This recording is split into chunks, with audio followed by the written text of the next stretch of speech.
नमस्कार दोस्तों, Rajasthan education news पर आप सभी का स्वागत है। आप सभी के लिए एक बहुत बड़ा अपडेट है, उसको लेकर अपन बात करते हैं। जो आप प्राइमरी टीचर यानी कि जो एनटीटी और इसी के भर्तियों का इंतज़ार कर रहे हैं, उनके लिए एक बहुत ही अच्छी खबर है। तो उसको लेकर अपन बात करते हैं कि प्रदेश में 15 साल से बंद पड़ा nursery teachers training NTT course फिर से शुरू होगा। यानी कि जो कोर्स पहले बंद कर दिया गया था, उसे अब फिर से प्रारंभ करने की व्यवस्था कर दी गई है। आगे अपन बात करें कि 34 जिला शिक्षा एवं प्रशिक्षण संस्थानों डाइट में एक और शुरू होगा। इसके लिए वहां आधारभूत सुविधा में पर्याप्त संख्या में शिक्षक जरूरी होंगे। सरकार के निर्देश के बाद प्रारंभिक शिक्षा विभाग ने डाइट से इस संबंध में जानकारी मांगी है। प्रत्येक डाइट में एनटीटी की 50 सीटें होंगी। यानी कि अगर डाइट वाइज बात करें तो डाइट वाइज प्रत्येक डाइट में लगभग 50 सीटें होंगी। और आगे अपन बात करते हैं कि यह कोर्स अपने नए नाम से शुरू किया जाएगा। इस कोर्स का नया नाम होगा डिप्लोमा इन प्री एजुकेशन, यानी कि डीपीएसई। यानी कि जो आप एन इग्नू की तरफ से आप कर रहे हो, वो उसी ईसीसी वाला जो कोर्स है उसी के समान ये कोर्स रहेगा। नई शिक्षा नीति में प्राइमरी कक्षाओं का प्रावधान किया गया है। प्रदेश में अंग्रेजी माध्यम के महात्मा गांधी राजकीय स्कूल और पीएम श्री स्कूलों में प्राइमरी कक्षाओं का संचालन भी प्रारंभ हो गया है।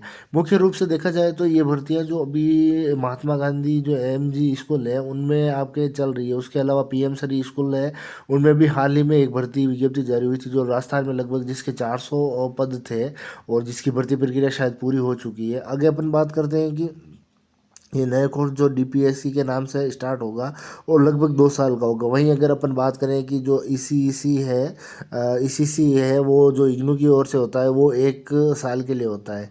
आगे अपन बात करें कि 402 पीएम श्री स्कूलों में भी प्राइमरी शिक्षक नहीं है। यानी कि जो 402 पीएम श्री स्कूल है उनमें हाल ही में अभी एक संविदा पर भर्ती की गई थी ईसीसी की, तो उसमें तो शायद ये भर्ती पूरी हो चुकी है। अब रही राजस्थान लेवल पर बात, तो राजस्थान लेवल पर जैसे ही इसके लगभग 12 से 15 हज़ार पद आने की पूरी संभावना है, क्योंकि सरकार ने बजट में भी घोषणा कर दी थी कि 12,000 प्लस पद इसमें आएंगे।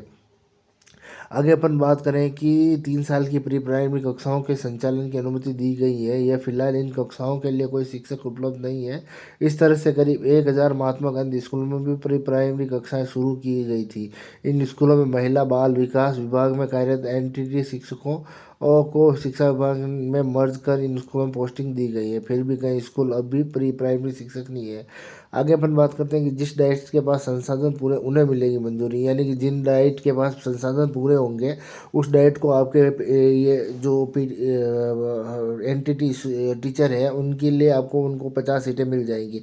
आगे अपन बात करें ग्रेड थर्ड शिक्षकों के लिए भी एनटीटी डिग्री जरूरी थी। यानी कि जो वर्ष 2006 से पहले तृतीय श्रेणी शिक्षकों के लिए एनटीटी डिग्री जरूरी थी, 2010 में एनटीटी कोर्स को तृतीय श्रेणी शिक्षक भर्ती के लिए अमान्य कर दिया। इसके बाद राज्य सरकार ने भी एनटीटी कोर्स कराने वाले संस्थानों की मान्यता वापस ले ली। अभ्यर्थियों ने आंदोलन किया। सरकार ने आंगनबाड़ियों में प्री प्राइमरी शिक्षकों का पद सर्जित कर निकाली थी। अब ये शिक्षक महिला बाल विकास से शिक्षा विभाग में समायोजित हुए।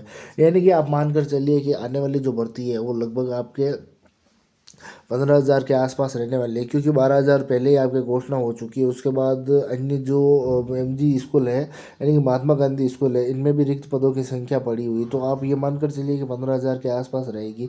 और हो सकता है कि इसमें आपके ईसीसी जो कि इग्नू की ओर से हो रहा है, उसके अलावा ये डीपीएससी, ये दोनों कोर्स मान्य रहेंगे। आगे अपन बात करते हैं कि राजेश तिवारी जो एनटीटी शिक्षक संघ के उपाध्यक्ष है, उनकी ओर से क्या कहा गया है कि प्री प्राइमरी कक्षाओं में शिक्षकों की कमी को दूर करने के लिए कोर्स फिर से शुरू करना जरूरी है। इससे रोजगार के नए अवसर भी पैदा होंगे।